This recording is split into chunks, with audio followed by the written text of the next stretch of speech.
Hi, I'm William Rempel. I'm the author of the Kirk Kerkorian biography, and I'm very happy to be here to help you launch the book in Armenian today.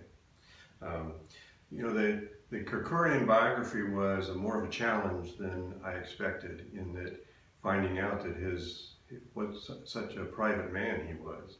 He did very few press interviews over his career. He made a point of staying out of the public eye. He was he was opposed to any kind of celebrity. He was not a celebrity businessman in the nature of a Donald Trump, for instance. He was most happy when he could walk to work and go to see a movie with the rest of the crowd. So he's a very common and a modest man. Um, the privacy issue was made even more acute for the purposes of a biographer, because some of his protectors, his people, his lawyers, his advisors, were determined to keep protecting his privacy just as they had all through their careers, all the way into the grave. And that posed a problem for a biographer, especially.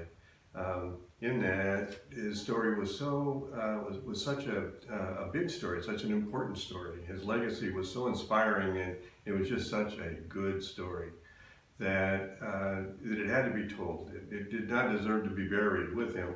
And fortunately for me, for history, and for you, there were a lot of people that agreed with that, and people close to him who wanted to share Kirk's story. So I'm grateful for them, and we're all benefiting from their help. One of the discoveries I made that was most striking, I think, for me anyway, in the research, was Kirk's generosity. It was enormous, and of course Armenia knows better than anybody how generous Kirk Kerkorian was.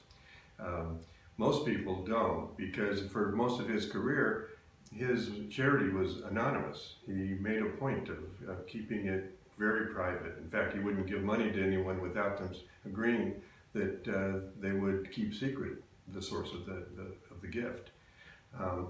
This was fit his rule on charity. It was, if charity that expects anything in return isn't charity. And that included tributes and thanks in big public ways. He didn't mind you thanking him, but of course he did not want you to throw a big party. He did not want you to name a building after him, or a school, or anything. The one thing where he made an exception, where he accepted something in return for his generosity, was from Armenia, when he was granted honorary citizenship in Armenia. This was one of his most cherished things. He didn't like things. He didn't collect things. But that tribute, that honorary citizenship, was something he cherished to his grave. So I'm very happy to be here today to launch this book, and to share the story of Kirk Kerkorian with his many Armenian friends all over the world. Thank you, and I hope you like the book.